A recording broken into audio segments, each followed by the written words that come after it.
Et bonjour à tous. Aujourd'hui, on est samedi, il est 7 heures du matin.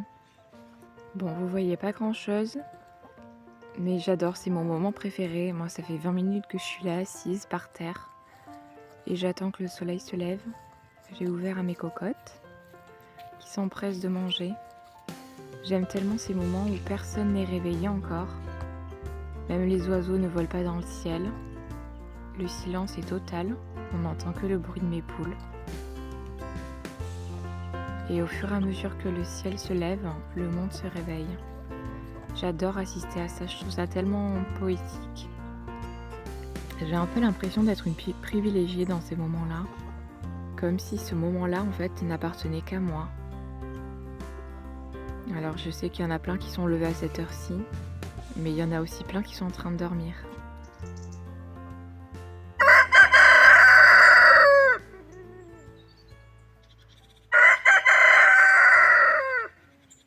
Aujourd'hui, je vous emmène avec moi, je vais récolter les topinambours qui sont vraiment tout derrière moi là. Les feuilles sont vraiment bien fanées, tout est vraiment bien cramé avec l'arrivée du froid. Donc là c'est la bonne saison pour les récolter, c'est peut-être même un petit peu tard, d'habitude on les récolte souvent fin octobre. Mais là j'ai pas trop, j'ai un peu oublié, puis j'ai pas trop trouvé le temps, j'ai fait autre chose à la place. Donc du coup j'en ai quand même pas mal à récolter. Alors c'est un peu à contre-jour, on voit pas grand chose, mais voilà, tout ça là, tout ça, ça va être à récolter. Donc mine de rien, je pense que on va voir, mais c'est possible qu'il y en ait quand même beaucoup parce que avec un seul pied, souvent on en a quand même énormément qui sont accrochés au bout. Donc on va faire ça. Et puis voilà, là ça fait du bien, le soleil est revenu. On sent que l'hiver arrive parce que les températures sont vraiment descendues. D'ailleurs j'ai mis 2 petits pulls parce que j'avais super froid ce matin. Là il fait 5 degrés. Donc heureusement qu'il y a un peu de soleil parce que c'est vrai qu'on se pèle un peu le cul. Mais ça fait du bien, j'adore l'arrivée de l'hiver, ça me fait tellement penser à Noël, je suis une grosse fada de Noël. J'adore cette période. Moi je suis à fond dans les films de Noël, je commence déjà à acheter un petit peu de la déco de Noël, enfin j'adore ça, vraiment c'est un univers où j'ai pas du tout perdu mon âme d'enfant encore. C'est vraiment un univers que j'adore et j'ai l'impression que plus je grandis, plus j'adore ça en fait, comme si mon âme d'enfant elle revenait encore plus forte. C'est fou comment on change avec le temps parce qu'il y a de ça quelques années, j'aimais pas du tout l'hiver, j'étais vraiment une fille du soleil, une fille de l'été. J'adorais aller à la plage, bronzer, passer des heures au soleil et je sais pas ce qui s'est passé, mais je sais pas si c'est le cap de la trentaine ou quoi, ou le fait que je vieillis tout simplement. Ça ne m'intéresse plus du tout. La plage, j'aime plus ça, enfin je ressens pas du tout le besoin d'y aller. Le soleil pareil, je l'évite au maximum maintenant, alors qu'avant je pouvais passer des heures au soleil. Et puis bronzer, juste pour bronzer et colorer ma peau, ça ne m'intéresse pas du tout. J'ai vraiment un besoin de me connecter avec la nature. J'ai besoin d'avoir de la verdure autour de moi et du relief, d'avoir des arbres. Alors que c'est vrai que face à la plage, je trouve que c'est plat, il n'y a pas de relief et tout est vraiment... en fait, on voit l'horizon et moi, c'est vrai que ça me dérange. J'ai besoin d'avoir du volume en termes de paysage, en termes de vue. Maintenant, je préfère largement partir soit dans la campagne, visiter des petites régions de France pour avoir des trop beaux paysages, voir des châteaux, ou alors partir à la montagne. J'adore cette connexion avec la nature et ça s'intensifie vraiment année après année. Je ressens ce besoin d'être dehors, d'être entourée de verdure, de nature, de plantations, d'arbres. C'est incroyable comment je me sens apaisée dans cet univers-là. Coucou! J'adore dire bonjour aux avions. Une fois, on avait fait un tour avec mes parents parce qu'on a un centre d'aéromodélisme qui est en face de chez mes parents. Et on avait fait un tour d'avion, on avait survolé la maison et en fait on voit tout, c'est incroyable. On avait vu ma mère dans son jardin qui nous faisait coucou et on On voyait les gens qui étaient dans leur jardin ou dans leur piscine. On a l'impression qu'on est hyper haut, mais en fait on voit tout. Et du coup à chaque fois que je vois un avion qui passe, je dis coucou parce que je sais que eux peuvent me voir. J'ai vraiment la sensation que toute espèce végétale, que ce soit un arbre ou un arbuste, ça dégage de l'énergie. Et j'ai l'impression que j'absorbe cette énergie et que ça me recharge. Chose que je n'ai pas quand je vais en ville ou dans des endroits dans lesquels je me sens pas forcément bien. Alors j'aime bien de temps en temps visiter, retourner dans la ville, ne serait-ce que pour aller au cinéma, boire un café, mais c'est des petits plaisirs qui se font de plus en plus rares, parce que j'en ressens beaucoup moins le besoin qu'avant. Mais par exemple là je sais que quand Noël va arriver, je vais adorer faire les marchés de Noël, des villes aux alentours, même aller sur Bordeaux, enfin j'adore cette atmosphère-là et là j'aime bien la ville, quand c'est Noël, quand tout est illuminé, c'est magnifique parce que c'est vrai que ça a tendance à se perdre, les décorations de Noël. Moi je me rappelle quand j'avais 10 ans avec mes parents, mais tout le monde décorait, tous les jardins étaient remplis de lumière, c'était sublime, même les communes jouaient le jeu. Mais bon, c'est vrai qu'avec le coût énergétique aujourd'hui, tout a augmenté, donc on se permet un peu moins de décorer son jardin, on décore seulement l'intérieur. Mais je trouve ça tellement dommage, et puis il y a aussi peut-être que quand on grandit, on a tendance à perdre la magie de Noël, je sais pas. Mais je rêverais d'avoir une maison comme dans les films de Noël qu'on voit avec le jardin complètement décoré, la maison à l'intérieur, on dirait un magasin de Noël tellement il y a des décorations partout, sur les escaliers, sur les murs, autour des fenêtres. Enfin, je trouve ça magnifique. Donc voilà, j'ai trop hâte qu'on soit Noël. Bon allez, assez parlé, on va récolter ces petites merveilles.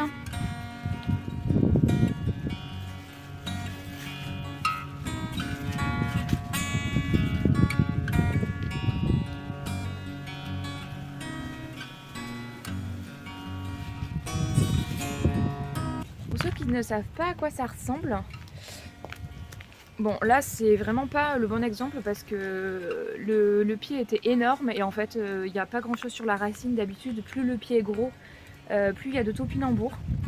Mais du coup voilà, il y a les racines et là on a un topinambour ici qui s'accroche directement sur le pied. Donc là c'est entouré de terre, faut bien nettoyer. Et voilà, un petit topinambour. Et là, c'est exactement ce que je vous disais. Je sais pas si vous allez le voir là. Si, alors, mais la mise au point est vraiment est pas top. Il faudrait que je me mette comme ça. Là, voilà. Là, en fait, il y a plein de petits insectes. Et c'est ça qu'on a tous les ans. Et je pense que ça se nourrit des topinambours. Donc c'est peut-être aussi pour ça qu'on en a un petit peu moins, je sais pas. Mais il y en a énormément. Donc c'est pour ça qu'il vaut mieux que je les récolte maintenant avant qu'ils nous bouffent toute la récolte. Tac, ok. Alors.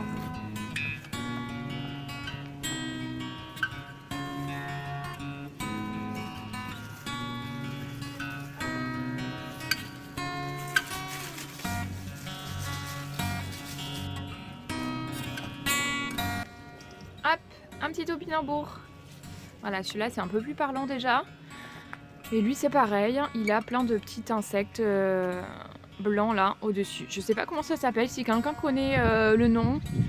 On dirait des sortes de mini araignées, des mini poux blancs. C'est vraiment tout blanc. Je sais pas du tout ce que c'est. Bon, on va les mettre d'abord ici par terre, déjà. Et ensuite je les nettoierai à l'eau avant de les rentrer à la maison. Ce sera plus simple parce que vu qu'il a énormément plu, la terre est gorgée d'eau. Et nous ici on a une terre vraiment argileuse. Donc ça colle aux mains.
je vais un peu fouiller la terre parce qu'il y en a qui ont tendance à se décrocher, voilà, comme lui, de la racine. Et du coup, on les voit pas.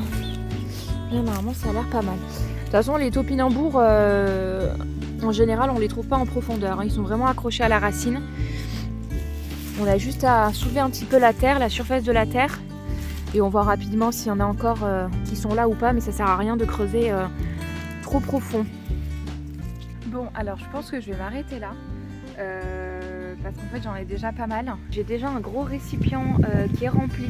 Donc je les ai pré-nettoyés à l'eau. Je vais les rincer.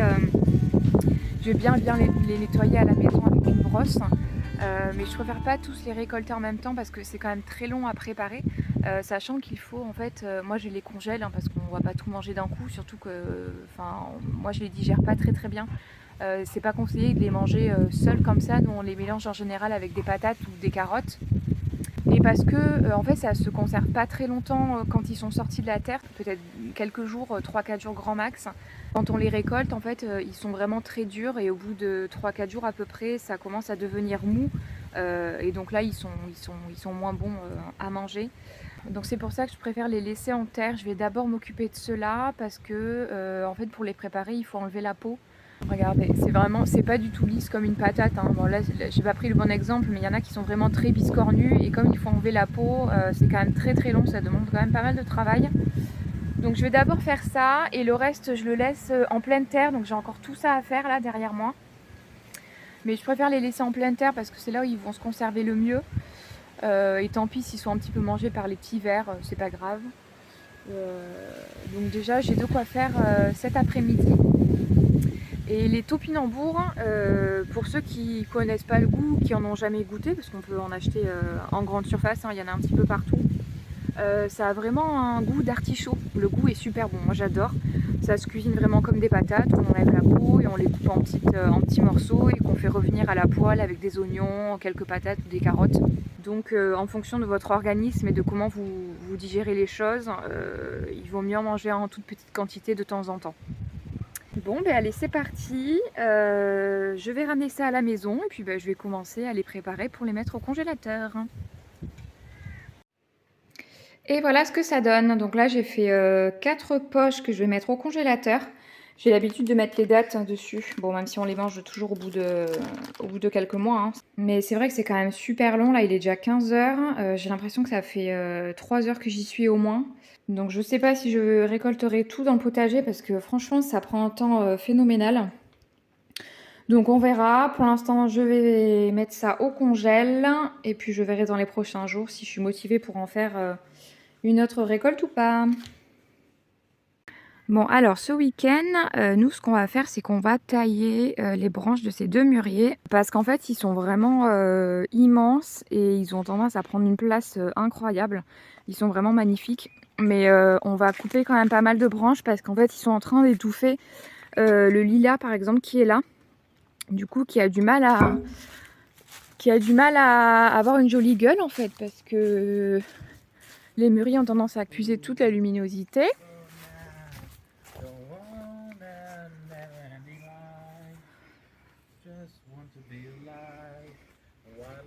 Là, ça c'est un frêne. Lui il est bien, ça se taille pas beaucoup. De toute façon il est pas non plus très très gros. Et là regardez la taille du mûrier. C'est énorme. Donc là on en a un ici et on en a un deuxième ici. Donc vous voyez un peu la taille que ça prend. C'est vraiment magnifique parce que ça fait vraiment comme une sorte de parasol. Ah, c'est Nini. C'est Nini. Et l'été, c'est vrai qu'on n'en profite pas vraiment de ce coin parce que ça donne du côté de l'entreprise. Mais c'est super joli parce que ça fait comme une sorte de grand parasol. C'est vraiment hyper ombragé. Et on pourrait mettre des petites tables dessous pour manger. Mais bon, pour nous, c'est pas pratique parce que la maison donne de l'autre côté. Donc ça nous ferait un petit peu trop loin pour apporter les plats. Mais c'est vrai que j'aime beaucoup ce coin. Voilà, donc là ce qu'on va faire c'est qu'on va commencer un peu à les tailler. Alors après on s'est demandé est-ce que la sève est bien descendue de l'arbre. Ça fait rire. Est-ce que la sève est bien descendue de l'arbre? On va voir parce que les feuilles sont quand même commencent à jaunir mais elles sont quand même encore bien vertes. Donc on voudrait pas, faire de mal à l'arbre. Parce que mine de rien, les arbres, ça ressent énormément, les énergies, la douleur et en plus, je suis en train de lire un livre en ce moment où qui parle de ça. Du coup, on veut vraiment faire attention et respecter la nature, au maximum donc ça se trouve, on va même pas le faire aujourd'hui, on va voir. Et ça, juste à côté, c'est un tilleul. On n'avait jamais, pris conscience que c'était un tilleul parce qu'il a une forme vraiment, particulière. D'habitude, j'ai l'habitude de voir des tilleuls, taillés de manière ronde ou alors qui prennent une forme ronde naturellement et en fait, c'est que cette année qu'on s'est rendu compte que c'était un tilleul. Regardez, on voit encore les petites boules là. Donc j'ai hâte, à l'année prochaine de récolter les fruits pour en faire des infusions parce que j'aime tellement ça. C'est vraiment bête que j'ai pas découvert ça avant, mais bon, c'est comme ça. C'est un petit Nini qui découvre. Et oui, c'est mon Nini d'amour. Il découvre le terrain, mon petit chat. Qu'est-ce qu'il sent?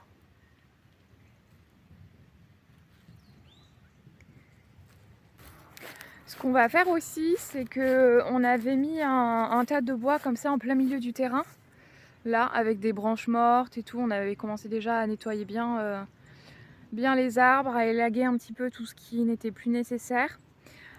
Sauf que du coup, on se retrouve avec un gros tas comme ça au fond du jardin. Donc je vais déjà faire attention qu'il n'y ait pas de hérissons ou de bêtes dessous qui peuvent se cacher parce que moi je fais hyper attention à ça. Et en plus les hérissons sont vraiment en voie d'extinction en ce moment. Ça c'est vraiment quelque chose où je suis beaucoup plus sensibilisée. Plus je grandis, plus je me sensibilise vraiment au bien-être de la nature et des animaux. C'était l'année dernière, on a sauvé une maman hérisson qui était coincée dans notre grillage et qui arrivait plus du tout à ressortir. Et du coup, je l'avais emmenée dans un centre spécialisé de la faune sauvage qui s'en était occupé. Au final, il m'avait dit que je pouvais la récupérer parce qu'elle n'était pas du tout blessée. Donc on l'a récupérée et entre-temps, on a retrouvé des bébés hérissons. C'était tellement mignon qu'on a eu la chance de remettre avec leur maman. Malheureusement, il y en a un troisième qu'on a découvert vraiment trop tard. Il était encore vivant, donc je l'ai récupéré à la maison. Mais on ne trouvait plus la maman, elle était partie, donc impossible de la retrouver. Donc j'ai dû nourrir le petit bébé hérisson au biberon, donc ça a été très compliqué. Et au final, le pauvre, il est mort. Et donc ça a été un peu un moment douloureux parce que forcément, moi, je mets tout mon cœur pour sauver ce petit animal. Et quand derrière, je vois qu'il est en train de s'essouffler, de s'affaiblir et finir par mourir dans mes bras, oh là là, ça a été très compliqué. Je suis vraiment sensible sur ça avec les animaux. Parce qu'aujourd'hui, voilà, le hérisson est vraiment considéré comme une espèce en voie d'extinction. Et moi, ça me fait vraiment tellement mal au cœur de me dire que, mine de rien, à cause de nous, et nous les premiers, hein, parce que c'est en mettant des grillages partout dans nos maisons, dans nos jardins, en cloisonnant vraiment tous nos jardins et en laissant aucun espace un peu sauvage dans notre jardin qu'on fait fuir les hérissons.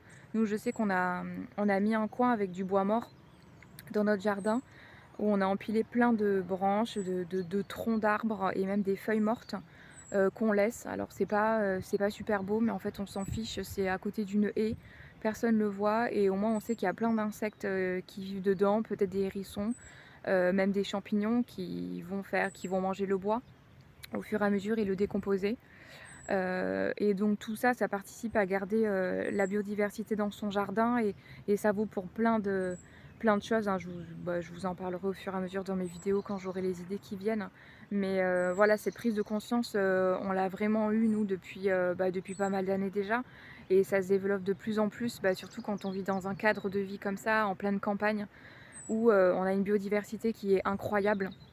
Et on a remarqué que plus on laisse des zones sauvages où on tombe pas, on a des papillons, mais par dizaines, on a plein d'abeilles, des insectes qu'on voyait pas, même des fleurs sauvages, des orchidées sauvages qui poussent dans notre jardin. Enfin, c'est incroyable. Et encore, on voit pas tout. Mais en laissant la nature vraiment se développer toute seule et en essayant de la maîtriser, mais sans pour autant la combattre, on laisse vraiment la nature reprendre le dessus sur l'humain. Et pour moi, on devrait tous faire ça parce que finalement, la nature, c'est elle qui nous a fait vivre. Et c'est nous, l'humain, qui avons tendance à la détruire malheureusement, alors que pourtant, c'est la nature qui nous fait vivre et qui nous a fait naître. Et ce qu'on a fait aussi, c'est vrai que en fait, dans nos grillages, j'ai coupé des petits trous dans chaque coin de notre jardin pour que du coup, s'il y a des hérissons qui veulent passer de l'autre côté, qu'ils ne se retrouvent pas à être coincés dans le grillage. Et ça permet du coup de leur laisser une fluidité vraiment dans leur mouvement, parce qu'un hérisson, mine de rien, ça marche quand même pas mal, ça se déplace très vite. Et ça vadrouille énormément.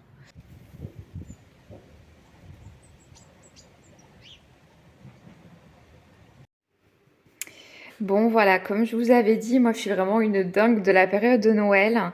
Et du coup ça tombe bien parce que c'est la bonne période pour faire des sablés. Bon, en soi il n'y a pas de bonne période. Mais comme il fait vraiment froid dehors, là ça commence, on a eu 3 degrés ce matin. Franchement j'ai juste envie de mettre ma petite cheminée et de faire des petits sablés de Noël devant un film de Noël. Du coup j'avais un petit livre comme ça, des gâteaux de mamie. Il y a des super recettes. Et il y a des sablés Linzer ils appellent. J'en ai déjà fait, ils sont vraiment super bons. Il y a de l'amande en poudre dedans, de la noisette, et on met un peu d'épices aussi. Il y a de la muscade, de la cannelle. Moi, j'adore ça. Donc, je vais en faire là pour aujourd'hui. Comme ça, je les mangerai ce soir devant un bon petit film. Et voilà ce que ça donne. Donc là, j'ai formé une boule avec la pâte que je vais laisser à peu près 1 heure dans le frigo, comme ils disent. Enfin, au moins 1 heure.